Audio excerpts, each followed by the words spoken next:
Well, welcome everybody to today's call, and I thank you for taking the time out of your busy schedule to join us. My name is Gail Davis. A little background information. I guess you could call me a holistic life coach and entrepreneur. I'm a certified life coach in addition to being a wellness educator for well over 10 years. And I bring to the plate today over 15 years of working as an administrator of a not-for-profit organization where I guess you could say I'm basically a jack of all trades. The reason I've organized this webinar is because each and every day I come across individuals who are wondering, where's my life going? Is it going in the right direction? Should I return to work? Should I find a different job? And what are my gifts? Well, there's a reason that you joined me today. Perhaps you're wondering what your purpose in life is, or maybe it's time to find a job that you're really passionate about, or perhaps a job that you can use your gifts to the fullest. So whatever the case, I want you to sit back, take some notes, and open your mind up to new possibilities and enjoy. So the first thing I'd like to ask you as we get started today, do you love your job? Or can you really love your job? Well, perhaps this sounds impossible. I don't think so, because I wouldn't be here today if it weren't possible. It is possible to love what you're doing, to live in the land of and, to make a difference and earn a living, to enjoy what you're doing and support your family, to use your God-given talents and not go bankrupt. So why do I say all this? Because I know. I guess you can say that I learned early in life how to live in your sweet spot, and that's what today's call is all about. So I have to admit, no one ever taught me this. I don't know how I learned it, but you'll hear more about it today. But I'm finding more and more people don't believe that it's possible. It is possible to love your job. So let me ask you another question for a moment. Do you know someone that's worked in a family business for years and years and years, a family business that he or she was groomed to do and to take over? Or perhaps someone who went to college, majored in a certain field because that's the field their parents told them to go into. I'm sure you also know employees who dread going to work each and every day and can't wait for a 3-day weekend. Well, imagine, for instance, you're going on a trip. You pack a suitcase. You're all ready to go. You arrive at the airport and switch planes and do your thing. But when you get to the destination, you have the wrong suitcase. What are you going to do? Are you going to try to live out of it and put on clothes that perhaps don't fit? Well, that's what happens when parents are encouraging their kids to go into a field that they thought was appropriate for them. They've packed the wrong bag. It may be the same size, same material, same color, but no one really wants to live out of someone else's bag or someone else's clothes. Let's look at some statistics for a moment. Unhappiness on the job, it's commonplace. It affects over a quarter of the workforce. You add to that, 70% of Americans go to work each day without enthusiasm. So basically, you're dealing with a quarter of the workforce that's unhappy. 70% of Americans go to work without enthusiasm. This is pretty sad statistics. So let me ask you, have you ever met someone who absolutely loves their job? How different does that look? You know, the school teacher who exudes joy around those sticky hand kids, or the waitress that has a smile on their face, or the waitress that is working with the clients, the customers, even though there's there's nastiness there. Well, there's people that love their job, or the artist who's in his studio at night and forgets to eat, and is so absorbed in his creations. Well, these individuals have found their sweet spot. So for me, I had no idea what the term sweet spot meant until my husband was describing it to me recently. He's a golfer, and he was trying to explain how it's that spot on the head of the club that when it hits the ball, it just goes into the perfect direction. That's the sweet spot. So let's dive in today to discovering what your own personal sweet spot is. Well, golfers understand the terms. Anyone in sports, anyone in tennis would understand the terms. So let's talk about your sweet spot. Well, you're unique. You're one of a kind. You are endowed with special gifts and abilities. And okay, now it's really time for full disclosure. Yes, I'm coming to this conference today believing that God created you as a unique individual. In fact, Rick Warren, in his New York Times bestseller, The Purpose-Driven Life, he says, you are not an accident. God never does anything accidentally. He never makes mistakes. He has a reason for everything he creates. If there was not a God, we would all be accidents, the result of astronomical random chance in the universe. Life would have no purpose or meaning or significance. There would be no right or wrong and no hope beyond your brief years here on earth. You are special. You are created with special gifts and abilities. So how do we really put this into work to find your sweet spot? Well, I love the book called Cure for the Common Life by Max Lucado. And at the end of today's call, I'll give all of our participants some suggested readings. Well, in his book, he talks about find your story. And he breaks story down to an acronym: strengths, topic, optimal conditions, relationships, and yes. But before you really write your story, Max Lucado shares how spend some time reading your life backwards.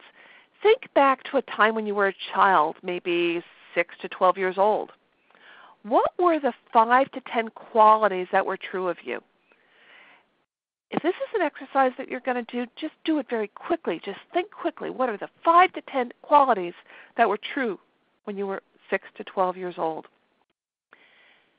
Now think of some qualities that have been true of you for the past 10 to 20 years. And then Max Lucado goes into how to look at your story, your strengths, topic, optimal conditions, relationships, and yes. Well, strengths. Think of the talents. What do you have a skill for? In fact, for those that have joined us on today's call, as I'm sharing this, grab a piece of paper and just write down now some of your strengths or talents really quick.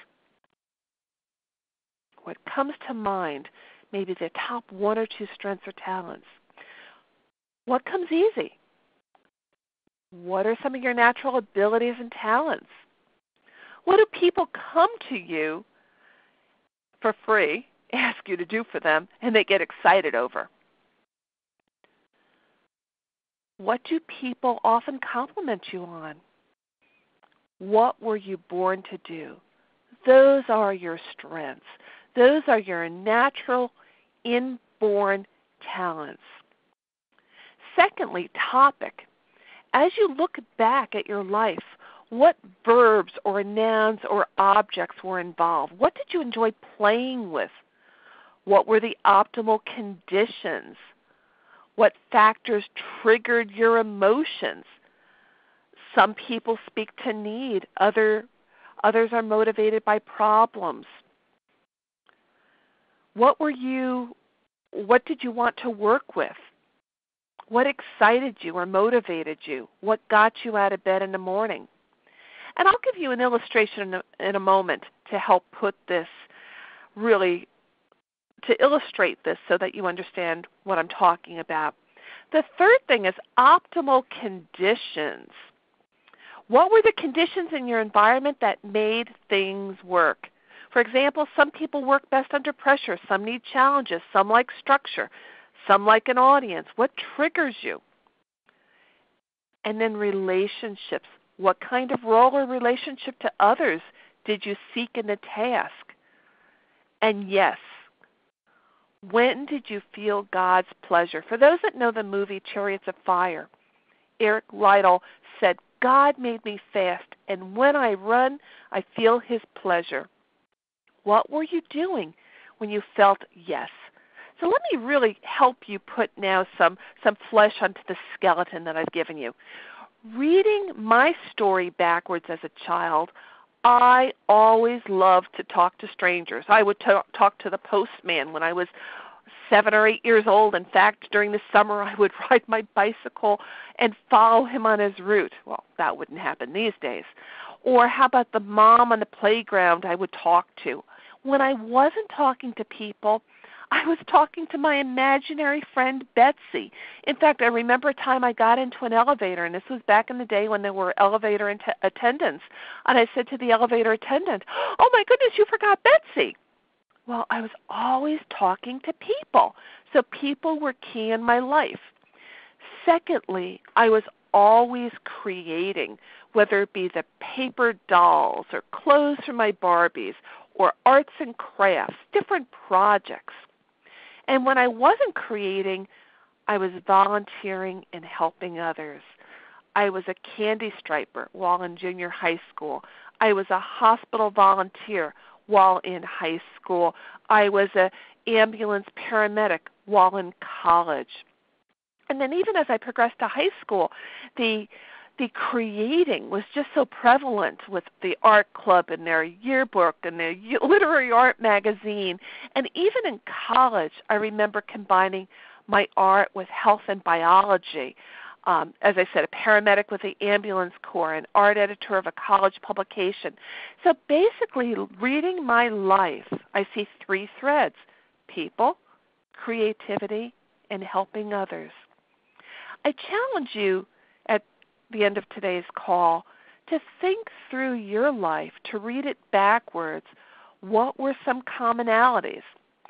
So then from there, basically I did most of my work in groups. So leadership and my take charge gifts became obvious.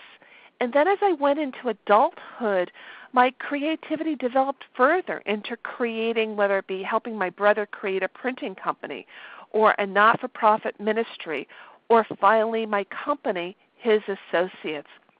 So as I shared, in retrospect, I was really never taught this. I guess for me, somehow it just fell into place. But let's look at another illustration of how to discover your sweet spot. In a book called Good to Great by Jim Collins, he uses a similar model, basically a Venn diagram. And he says, look at your passion, your what you're deeply in love with.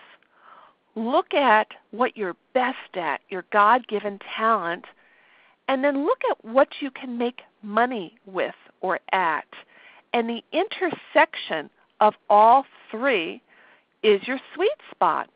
So passion, what you absolutely love to do, your best in the world, your genetic or God-given talent, your economic engine, what paid you or what can pay you, and there is your sweet spot. So now I ask everyone on today's call, do you have any idea what your sweet spot is? Where your strengths, your talents, your experiences, your passions, your motivations, and economics all come together. Well, finding your sweet spot can give you meaningful life. It can help you get out of bed in the morning and you know where you're going. It also simplifies your life because you don't have to be involved with all that other clutter of stuff that goes on all around you. I know for me, I'm not an accountant, and I joke with people every day, I'm not an accountant. Don't ever ask me to be treasurer of an organization. I know that numbers are not my forte, but give me people, give me something I can create, and give me ability that I can share, a topic I can share with others, oh my goodness, I'm in my sweet spot. And finding your purpose or sweet spot helps you focus. You know where you're going. So let me share for a few moments, and then I'll open up the lines in a few more minutes, of how this applies to my family. Well, the top left-hand picture are my two daughters, Lydia and Hannah.